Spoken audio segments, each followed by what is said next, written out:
ด่วนโดนัลด์ทรัมป์ตักแบกบักแตกซะแล้วเขาได้ข่มขู่อิหร่านใหญ่จะบึ้มใน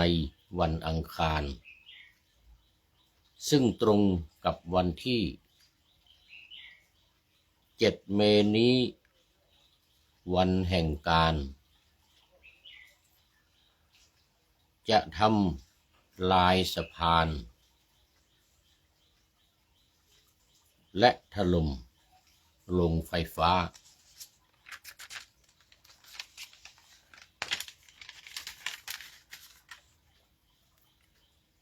เน้นย้ำว่าเหตุการณ์นั้นจะไม่เคยมีมาก่อนทรัมป์ใช้วาจาหยาบคายเปิดช่องแคบแห่งสวยนั่นซะไม่งั้นพวกแกนั้นไป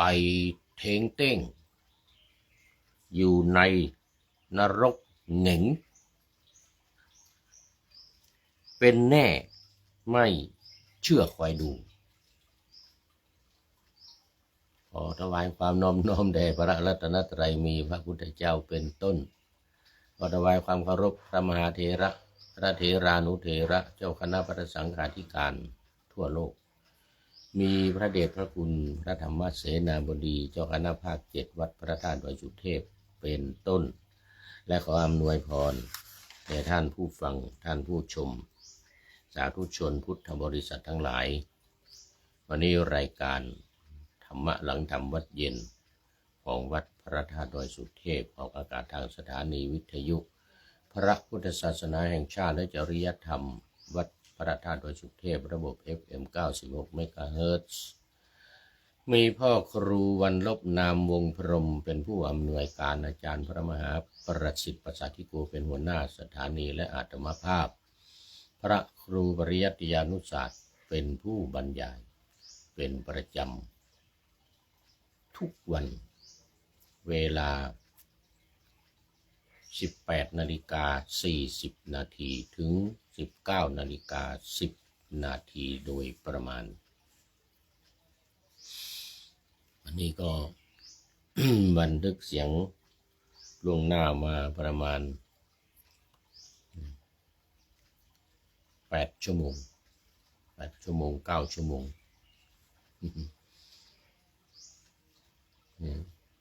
จาก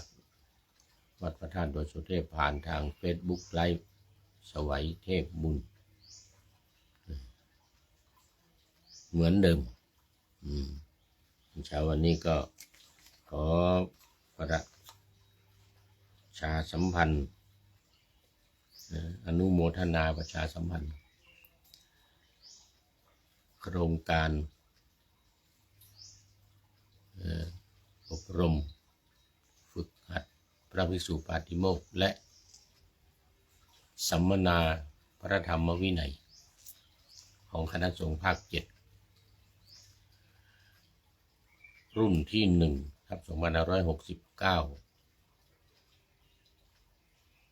ตั้งแต่วันที่ 24 กุมภาพันธ์ถึง 24 เมษายนตอนนี้ก็เหลือเวลาประมาณ18 วัน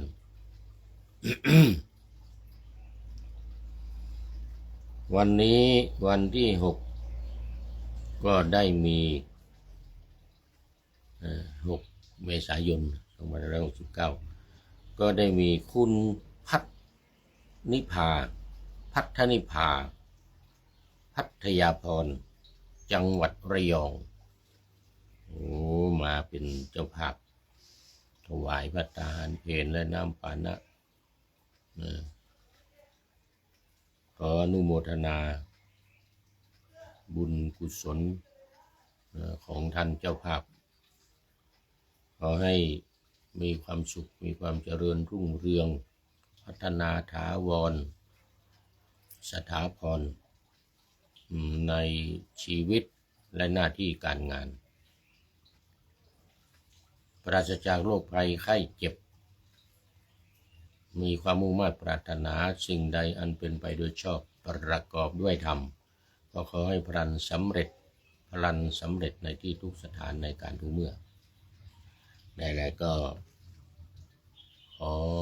ประชาสัมพันธ์ให้กับท่านที่มีความประสงค์จะร่วมเป็นเจ้าภาพอาหารเช้าเพลและน้ำปานะก็ขอเชิญติดต่อมาที่ท่านอาจารย์พระมหาสกลวิโรจนกิตติปรริยนธรรม9ประโยคสวดปาติโมกข์เก่งด้วยเลขานุการเจ้าคณะภาค7ประธานโครงการอบรมฝึกหัดพระภิกษุปาติโมกข์และสัมมนาพระธรรมวินัยเป็นหัวหน้าทีมพระวิทยากรด้วย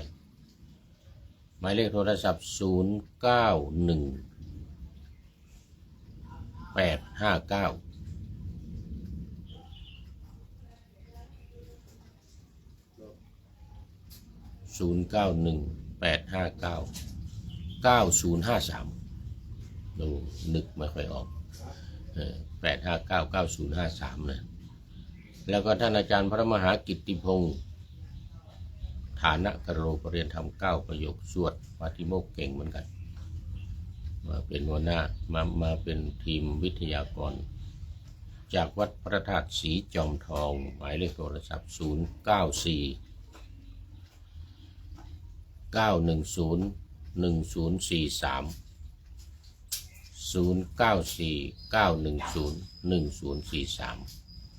ขอเชิญและติดต่อโดยตรงเข้ามาเลยทั้ง2รูปตามมัธยาศัยและมาร่วมในการประเคนรับพรด้วยมือของท่านเองแต่ในกรณีที่มาไม่ได้ยุ่งการยุ่งงานยิ่งตอนนี้น้ำมันแพงนะโอ้ลิตรละ50-60 บาทนี่ถือว่าแพงหูฉี่เลยนะก็ขอเชิญโอนใจเข้ามาในธนาคารกสิกรไทยในนามวัดพระธาตุดอยสุเทพหมายเลขบัญชี211-280-6698ตามมัธยาศัยไม่ต้องเป็นวันก็ได้ถ้าเป็นวันก็ภัตตาหาร 3,000 น้ำปานะ 1,000 เป็น 4,000 หรือตามเจตนาศรัทธาตามกำลังทรัพย์กำลังศรัทธา ขออนุโมทนาล่วงหน้าเป็นอย่างยิ่งเอาละตอนนี้ก็เข้ามาสู่เนื้อหาของธรรมะในรายการกันเลย FC ทั้งหลายเงียบตอนนี้มันเป็นวันทำงานคงจะไปทำงานกันหมดนะ FC ทั้งหลายเนี่ยนะตอนนี้ก็ใกล้จะเพลนด้วยนะเดี๋ยวจบรายการนี้จะต้องไปฉันเพลนแล้ว มาวันนี้ยังอยู่ในหัวข้อเดิมเหตุให้สมาธิเคลื่อนว่ามา2 วันแล้วเหตุให้สมาธิเคลื่อนนี่นะเป็นเรื่องสำคัญมากซึ่งมาในอุปริปันธาสมัชฌิมนิกายพระไตรปิฎกเล่มที่14หน้า302ถึง310เนี่ยมันยาว302ถึง310ข้อที่452ถึง66ถึงหน้า466และก็ขอบคุณหนังสือพุทธวจนะหมวดธรรม เปิดธรรมที่ถูกปิดนี่เรื่องการปฏิบัติสมถะและวิปัสสนาซึ่งทีมงานของท่านอาจารย์คึกฤทธิ์นำมารวบรวมเป็นเล่มไว้นี่หนาปึกเลย พุทธพจน์ทั้งนั้นแต่เป็นพุทธพจน์ที่อัตถกถาจารย์ทั้งหลายดีกาจารย์อนุดีการวบรวมไว้ในพระไตรปิฎกโดยเฉพาะก็ในอัตถกถาแต่เป็นพุทธวจนะเป็นพุทธภาษิตที่พระพุทธองค์ตรัสไว้ตรัสกับคนนั้นตรัสกับคนนี้ตรัสที่นั่นตรัสที่นี่ซึ่งในคราวทำสังฆยนาพระอัตถกถาจารย์ทั้งหลายมีพระมหากัสสปะเป็นต้นพระอานนท์พระอุบาลีเป็นผู้วิสัชนาโดยนำเอามาจากที่ได้ยินได้ฟังจากพระพุทธเจ้า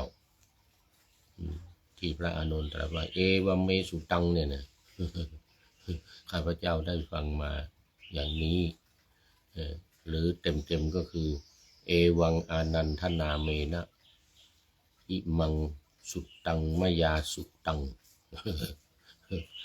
ข้าพเจ้าพระอานนท์ชื่ออานนท์ได้สดับมาอย่างนี้เลยนะพระสูตรนี้ข้าพเจ้าพระอานนท์ได้สดับมาอย่างนี้เป็นต้นแล้วตอนนี้ก็มาถึงวันนี้เป็นวันที่3แล้วพุทธองค์ตรัสกับท่านพระอนุรุทธะเรานั้นได้มีความรู้ดังนี้ว่าความชั่วหยาบวงเล็บทุทุนละเกิดขึ้นแล้วแก่เราเพราะความชั่วหยาบเป็นเหตุสมาธิของเราจึงเคลื่อนอันนี้พุทธองค์นึกย้อนไปสมัยที่เป็นโพธิสัตว์นะ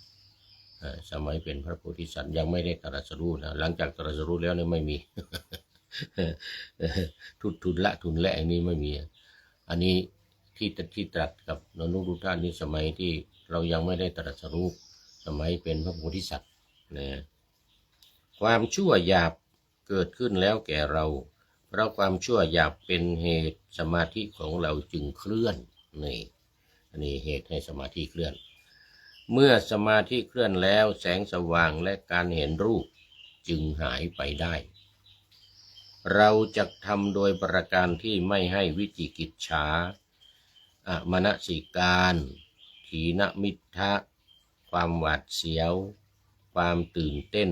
และความชั่วหยาบเกิดขึ้นแก่เราโดยเด็ดขาดไม่ให้เกิดขึ้นแก่เราโดยเด็ดขาดอนุรุทธะเรานั้นได้มีความรู้ดังนี้ว่าความเพียรที่ปรารภเกินไปนี่เห็นไหมความเพียรที่ปรารภเกินไปหมายถึงว่าทำมากเกินไปเนี่ยทำจนเกินไปเนี่ยนะไม่หยุดไม่หย่อนทั้งวันทั้งคืนเนี่ยนะโอ้มันไม่ดีเหมือนกันนะเขาเรียกว่าอัจจารัฐวิริยะความเพียรที่ปรารภเกินไปเนี่ยที่ทำจนเกินไปนะเกิดขึ้นแก่เราเพราะความเพียรที่ปรารภเกินไปเป็นเหตุก็ต้องนึกถึงสมัยที่บำเพ็ญทุกขกิริยาอยู่ที่ดงคสิรินะโอ้โหนี่กดพระทนด้วยพระทนอย่างเงี้ยจนน้ำลายไหลอย่างเงี้ยนะแล้วก็กดฟันนะพระทนฟันพระทนอะไรฟันขมวดขลังงับติดกันเนี่ย ก็ติดกันจนน้ำลายไหลแล้วไม่พอเอาลิ้นขึ้นไปดุนบนเพดานนี่นะอยู่อย่างนั้นเนี่ยโอ้แต่ได้ข่าวว่าปัญจวัคคีย์ชอบใจมากเลยปัญจวัคคีย์นั่งดูกันอยู่ชอบใจที่พระองค์ทำทุกขกิริยานี่นะทำเรื่องยากๆทำเรื่องปรารภความเพียรจนเกินไปนี่นะทำความเพียรจนขนาดหนักนี่นะสะใจปัญจวัคคีย์ทั้งห้านี้สะใจเดี๋ยวได้บรรลุแน่ว่างั้นนะเดี๋ยวที่หนักก็49 วันไม่ฉันไม่เสวยพระกยาหารไม่เสวยพระกยาหารไม่เสวยน้ำอะไรโอ้อาการหนักมากนี่แหละคือปรารภความเพียรเกินไปเนี่ยในสมัยเป็นพระโพธิสัตว์เนี่ยก่อนตรัสรู้6 ปีนี่โอ้โหถือว่าขนาดหนักเป็นเหตุสมาธิของเราจึงเคลื่อน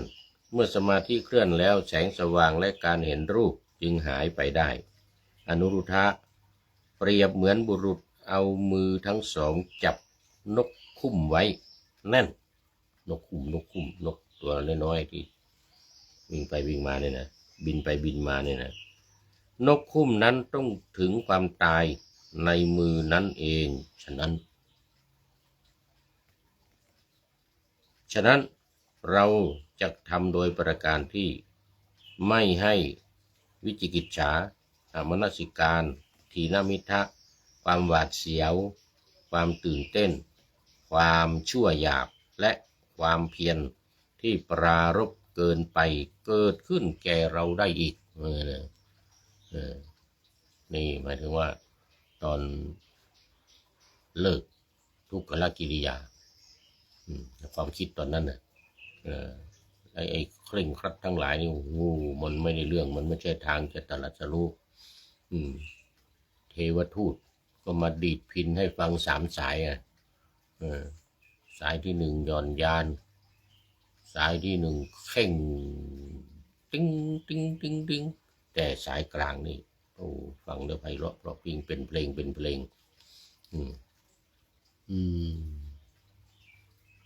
เราจะไม่ให้การปรารภความเพียรมากเกินไปเนี่ยเกิดขึ้นกับเราอีกว่างั้นนะเลิกความเพียรในที่จัดนี่นะมากเกินไปนี่นะจนปัญจวัคคีย์เห็นแล้วหงายหน้าเลยหมดท่าเลย หมดท่าเลยไม่ได้บรรลุแน่ว่างั้นพากันหนีเลยจนไปอยู่ปาราณสีฝ่ายสิบปัตนะตามในอัตถกถาจารย์บอกว่าเนี่ยเป็นโอกาสดีที่ทำให้พระพุทธเจ้าได้เป็นอิสระทำตามความคิดของตัวเองไม่ต้องไปทำตามคนอื่นไม่ต้องไปทำไอ้ที่ปัญจวัคคีย์ทั้ง5เชียร์สะใจชอบใจเนี่ยนะไม่ต้องทำปล่อยให้มันสะใจไป แต่มันไม่เป็นประโยชน์อะไรเลิกเป็นโอกาสให้พระพุทธองค์ได้ปฏิบัติทางสายกลางแล้วได้เป็นนั่งคิดเองไม่ต้องฟังใครไม่ต้องเชื่อใครไม่ต้องทำตามประเพณีระเบียบอะไรของใครฤาษีฤาแสทั้งหลายที่ทำผ่านมานะเลิกหมดไปนั่งใต้ต้นโพคิดเองทีนี้เขาเรียกจินตานัยยะโดยวิธีคิดเองไม่ฟังไม่อะไรทั้งใครทั้งนั้นนั่งคิดเอง6 โมงเย็นถึง4 ทุ่มก็ได้แล้วอดีตังสยานรู้หมดเลยในอดีตเป็นอะไรมาทำอะไรมาจนสุดท้ายไม่กินข้าว49 วันนี่นะนี่ทรงทราบตั้งแต่นู้นเลยเป็นกษัตริย์ดังที่เล่าบ่อยๆนะเป็นกษัตริย์โอ้โหมา20 อสงไขยกับแสนกับ20 อสงไขยแสนกับนึกได้หมดใน อดีตอตีตังสยานได้ญาณเนี่ยเสร็จแล้ว4 ทุ่มถึงตี 2ก็ได้จุตูปปาตญาณเนี่ยรู้ว่าสัตว์ทั้งหลายไปเกิดที่ไหนเพราะกรรมของตัวเองรู้หมดอีกเหมือนกันทรงทราบหมดตี 2ถึง 6 โมงเช้าก็อาสวัคยญาณเกิดขึ้นแล้วรู้ว่าอาสวะทั้งหลายสิ้นแล้วสังโยชน์10 ประการสิ้นแล้วกิเลสตัวใหญ่ราคะโทสะโมหะหมดแล้วพรหมจรรย์อยู่จบแล้วกิจอื่นที่จะพึงทำไม่มีอีกต่อไปอาสวัคยญาณหมดแล้วก็คือเป็นพระอรหันต์แล้วคนทุกข์คนโศกคนโรคคนภัยที นี่เพราะว่าการทำความเพียรทั้งหลายที่ปรารภจนเกินไปเนี่ยมันไม่ใช่หนทางมันไม่ได้บรรลุในเรื่องมันเดี๋ยวดูเวลาก่อนโอ้เดี๋ยวนะอีกนิดหน่อยเอามาต่ออีกอนุรุทธะเรานั้นได้มีความรู้ดังนี้ว่าความเพียรที่ย่อหย่อนเกินไปอติลีนวิริยะเอาละทีนี้เมื่อกี้นี่ก็เคร่งครัดเกินไปตึงเกินไปตอนนี้ย่อหย่อนเกินไปอีกละอตินีละวิริยะ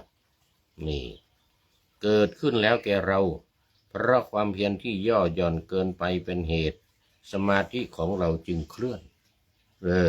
เมื่อสมาธิเคลื่อนแสงสว่างและความเห็นรูปจึงหายไปได้อนุรุทธะเปรียบเหมือนบุรุษจับนกคุ้มหลวมเมื่อกี้จับแน่นนะจับนกคุ้มหลวมนกคุ้มนั้นก็จะบินไปจากมือเขาได้ฉะนั้นจับหลวมเนี่ยมันก็บินหนีไปได้ เราจะทำโดยประการที่ไม่ให้วิจิกิจฉาอมนสิการขีณมิทธะความหวาดเสียว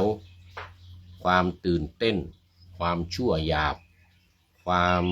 เพียรที่ปรารภเกินไปและความเพียรที่ย่อหย่อนเกินไปเกิดขึ้นแก่เราได้อีกไม่ให้เกิดขึ้นแก่เราได้อีกโอ้ตอนนี้ขอต้อนรับ FC ตัวจริง โอ้นึกว่าไม่มีใครเข้ามาแล้ววันนี้ใกล้จะหมดเวลาแล้วกราบนมัสการครับพระอาจารย์นั่นนะกลับมาเยี่ยมโยมแม่ที่บ้านอำเภอแม่ออนครับเย็นกลับวัดครับผมนะโอ้ดีใจกลับไปเยี่ยมแม่ปูชนียบุคคลพ่อแม่แต่เสียท่าพ่อเสียไปแล้วยังเหลือแต่แม่แต่อาจารย์นี่ไปหมดแล้วทั้งพ่อทั้งแม่ไม่มีทั้งพ่อทั้งแม่อันนี้ยังดีมีพ่ออยู่มีแม่อยู่นะก็ไปเยี่ยมบ่อยๆโอ้ดีมากเป็นกตัญญูกตเวทิตาธรรมรู้คุณของพ่อแม่แล้วก็ยังมีกตัญญูนี่เรียกว่าเป็นบุคคลหายากนะบุคคลหาที่ได้ยากอย่าง FC ตัวจริงเรานี่ท่านสุริยันคำปากท่านพระธาตุดอยสุเทพเรานี่โอ้เป็นบุคคลหาได้ยากสองอย่างเนี่ย1กตัญญู2กตเวทีนี่นะสุดยอดโมทนาเนี่ยดูไปดูมาเวลาโอ้ยังเหลืออีกนิดหน่อยยังเหลืออีกนิดหน่อย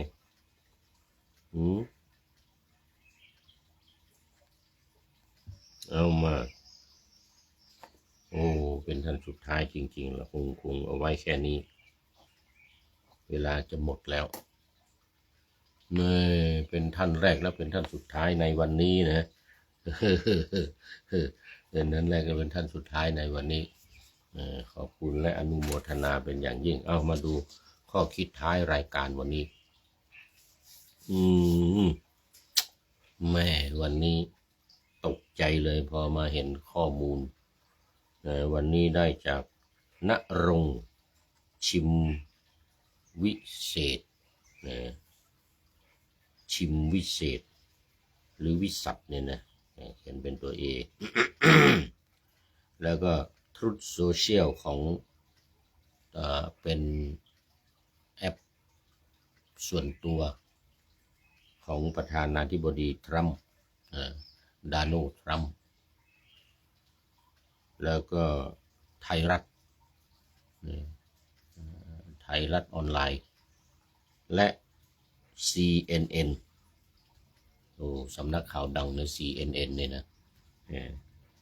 เป็นได้ให้ข้อมูลมาแล้วพญาเทพก็ประพันธ์ดังนี้ด่วน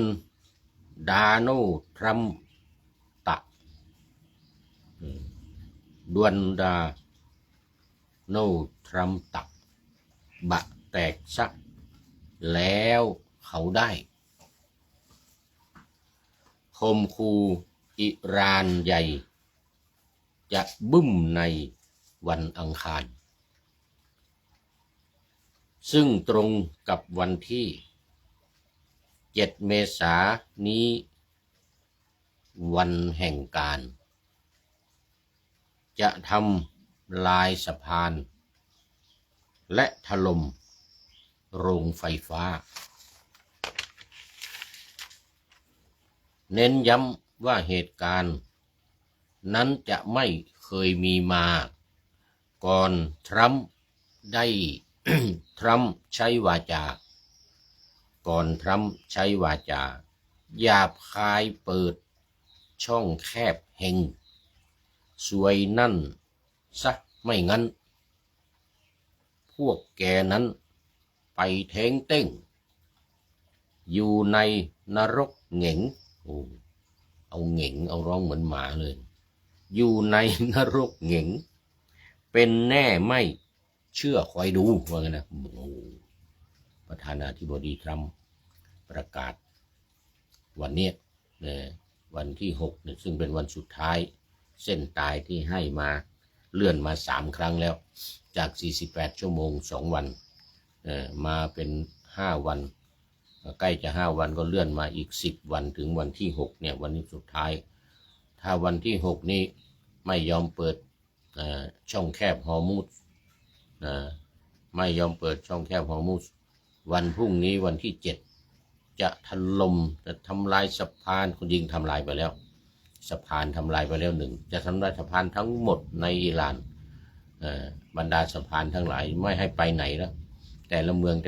ที่ตามถนนหนทางเนี่ยจะทำลายสะพานแล้วก็โรงงานไฟฟ้าของอิหร่านด้วยโดยเฉพาะโรงงานไฟฟ้านี่ก็หนักละนะแล้วก็โรงงานทำโรงงานนิวเคลียร์เพื่อสันติภาพของสหรัฐของอิหร่านนะทั้งหมดจะทำลายทั้งหมดประเทศอิหร่านให้ไม่ให้เหลืออะไรเลยคือที่ผ่านมานะมันยังทำเล็กน้อยว่างั้นเอาที่ผ่านมาว่าทำเล็กน้อยแต่ตอนนี้นี่จะเอาหนักในวันที่7เนี่ยวันที่7 เมษายนเนี่ยคือวันพรุ่งนี้นะวันที่7 เมษายนนี้จะเอาหนักไม่เคยมีมาก่อนเหมือนกันนะประเทศอิหร่านเนี่ยจะพังทั้งประเทศพังทั้งประเทศไม่ให้เหลืออะไรเลยอย่างเงี้ยนะไม่ให้เหลืออะไรเลยอิหร่านก็โต้กลับเหมือนกันอิหร่านก็โต้กลับบอกว่ามาเลยลูกพี่ว่างั้นนะรออยู่แล้วว่างั้นนะเหยียบลงแผ่นดินอิหร่านเมื่อไรจะไม่ให้เหลือไปแม้แต่คนเดียวนี่อิหร่านก็ขู่กลับเหมือนกันดูว่าคำขู่ใครจะศักดิ์สิทธิ์ประธานาธิบดีสหรัฐจะกลัวไหมไม่ให้เหลือเลยแม้แต่คนเดียวกลับเมื่อวานนี้ก็สอยเครื่องบินตก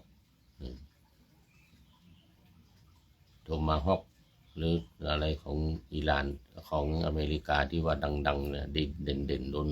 ซอยลงแล้วก็พวกที่อยู่ในทะเลทั้งหมดเนี่ย50,000 กว่าคนเนี่ยก็ระวังไว้ต้องตายหมดอะไรเงี้ยนะเตรียมรอแล้วเชิญมาเลยว่างั้นไม่ต้องขู่ว่างั้นอยากจะไม่ให้ไม่ได้อยากได้ยินเสียงขู่แล้ว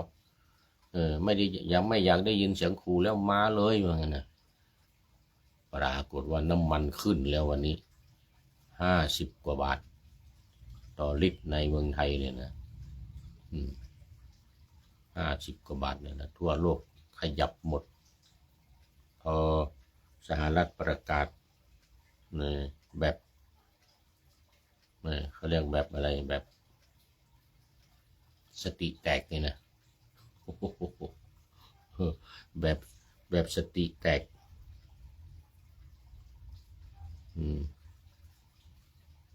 เอาละตอนนี้ก็ขอบคุณ